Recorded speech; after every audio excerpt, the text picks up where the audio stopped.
지금부터는 데이터 서비스 플랫폼을 이용한 비즈니스를 얘기해 보겠습니다.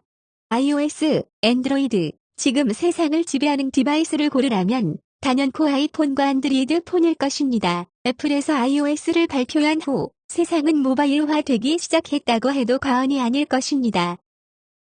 iOS와 안드로이드 위에는 수많은 그리고 다양한 앱들이 운영되고 있죠. 사람들의 일상생활은 이러한 앱들의 서비스로 인해 많은 부분이 바뀌고 있습니다. 심지어 이런 서비스 앱 개발로 세계적인 서비스가 나오기도 합니다. 한마디로 사용자 서비스 비즈니스들이 iOS, 안드로이드 위에서 흥망성쇠를 하고 있습니다. iOS, 안드로이드, 우리는 이들을 OS라고 부릅니다. OS 위에서 앱 생태계가 형성된 것이지요. 이제 데이터 서비스 플랫폼을 얘기해 보겠습니다. 데이터 서비스 플랫폼을 구축해 놓았더니 이전에 없었던 새로운 서비스들이 잉태되기 시작했습니다. 그 첫 번째 예로 리버스 엔지니어링 서비스, 애너밀리 디텍션 서비스, 이미지 어널리시스 서비스를 할 수 있게 되었습니다. 이런 서비스들은 데이터의 고속 저장이 필수인 서비스들이죠. 데이터 서비스 플랫폼을 구축해 놓았더니 CCTV 전문 기업에서 스마트 선별관제 시스템 서비스를 새롭게 출시하였습니다. 역시 데이터의 고속 병렬 처리가 필요한 서비스입니다. 데이터 서비스 플랫폼을 구축해 놓았더니 블록체인 기업에서 제조물 데이터를 위한 트래킹 서비스를 기획하고 있습니다. 다양한 제어기 및 센서로부터의 표준화된 데이터가 필요한 서비스입니다. 데이터 서비스 플랫폼을 구축해 놓았더니 미세먼지 관제 및 통제 서비스가 대기업에 의해 사업화되었습니다. 수많은 계측 장비와 고속의 데이터 저장, 그리고 이기종 장비들이 동기화될 수 있어야 가능한 서비스입니다. 데이터 서비스 플랫폼을 구축해 놓았더니 3차원 사물 인터넷 기업에서 공장 자동화의 3차원 그래픽 서비스를 하겠다고 합니다. 역시 데이터 서비스 플랫폼에 데이터 포그가 필요한 서비스입니다. 이렇게 새로운 서비스들이 데이터 서비스 플랫폼 위에서 잉태되고 있습니다. 데이터 서비스 플랫폼에 의해 자연스럽게 산업 생태계가 구축되고 있는 것이죠. 잠시 우리가 사용하고 있는 컴퓨터 내부를 보겠습니다. 컴퓨터 내부를 보면 주기판 위에 회로가 그려져 있고 그 위에 통신칩, 메모리칩, CPU, 하드디스크 등의 하드웨어 장치들이 올라가 있으며 이들 장치들은 회로를 통해 서로 연결되어 있습니다. 그리고 이런 하드웨어 장치들을 운영하기 위해 윈도우즈, 리눅스, 맥OS 등의 운영체제가 올라가야 합니다.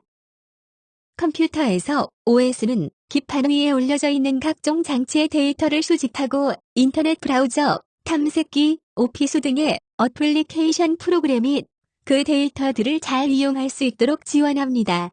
이런 시각에서 보면 스마트 팩토리와 스마트 시티는 컴퓨터의 구성과 비교될 수 있습니다. 네트워크로 회로를 그리고 그 회로는 지하철 PST, CCTV와 같은 공공시설물들을 연결합니다. 그리고 우리는 인공지능, 사물인터넷, 빅데이터와 같은 프론트엔드 서비스들을 준비하고 있죠. 여기서 데이터 서비스 플랫폼은 네트워크로 연결된 지하철 PST와 CCTV와 같은 공공시설물들을 논리적으로 연결하고 데이터를 수집하고 상위 프론트엔드 서비스가 이 데이터를 스마트하게 이용할 수 있는 환경을 만들어 줍니다. 즉, 데이터 서비스 플랫폼은 스마트 시티, 스마트 팩토리 시스템에서 컴퓨터의 OS와 같은 역할을 하고 있습니다. 예를 들어 이런 경우를 상상해 볼 수 있겠지요.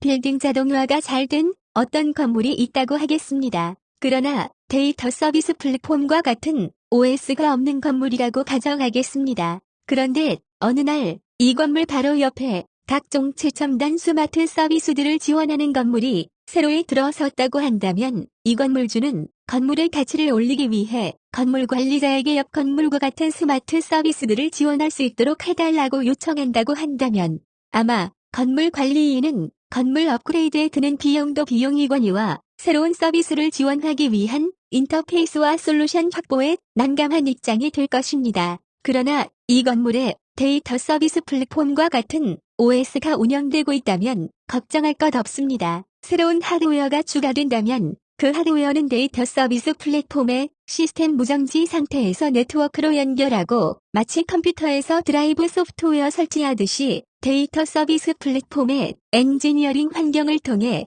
통신 프로그램을 운영하면 됩니다. 신규 서비스 제공업체는 그저 데이터 서비스 플랫폼이 지원하는 데이터 포구에서 데이터의 이름으로 데이터를 스마트하게 이용할 수 있습니다. 유통이야말로 산업에서 가장 기본이 되는 플랫폼이라 할 수 있을 것입니다. 요즘은 유통이 단순히 재화의 물리적 위치 이동만이 아니라 디지털 데이터의 흐름도 포함합니다. 대표적인 예가 아마존 온라인 쇼핑몰이라 할 수 있을 것입니다. 아마존은 생산자의 정보를 소비자에게 전달하는 그리고 소비자의 소비 성향 데이터를 이용하여 생산자의 정보를 소비자에게 맞춤 전달하는 데이터의 유통을 하고 있는 기업으로 볼 수 있습니다. 즉, 데이터의 유통이 아마존의 수익 모델이라 볼 수 있겠죠. 산업 데이터의 경우도 마찬가지입니다. 산업 데이터의 유통 경로도 소비재와 마찬가지로 센서, 액추에이터 같은 데이터 생산자로부터 각종 프론트엔드 서비스와 같은 데이터 소비자까지입니다. 여기에 피드백까지 포함된다면 현장의 각종 장비나 장치들은 데이터 생산자이기도 하지만 동시에 데이터 소비자가 될 수도 있습니다. 아마존에서 소비자의 성향을 분석하여 맞춤형 생산자의 정보를 역으로 제공하듯이 말입니다. 다시 말해서 지금까지 말씀드린 데이터 서비스 플랫폼은 이런 산업계의 데이터 유통을 담당할 수 있는 아마존과 같은 비즈니스 모델로 마케팅이 가능하다는 것을 보여주고 있습니다. 지금은 인공지능, 사물인터넷, 빅데이터, 클라우드와 같은 프론트엔드 서비스 시장에서 데이터를 스마트하게 이용하게 하는 OS 개념의 시장이 아직 열리지 않았습니다. 데이터 서비스 플랫폼은 스마트 팩토리 OS, 스마트 시티 OS로서의 개념으로 마케팅이 가능합니다. 더구나 산업 생태계까지 지원할 수도 있죠. 국내 굴지의 대형 플랜트에서 전국의 대형 공공시설, 지자체의 보안 시스템까지 이미 스마트 팩토리, 스마트 시티를 구축하기 위한 OS로서 그 기능성, 신뢰성과 안정성을 확보하였습니다. 앞에서 소개드렸듯이 OS 개념의 역할을 하는 시스템이 있고 없고의 차이는 엄청납니다. 곧 이런 시장이 열릴 것입니다. 시닉스와 함께 시장을 먼저 만들고 성장시키는 일을 해보시는 건 어떻겠습니까? 지금까지 시청해주셔서 대단히 감사합니다.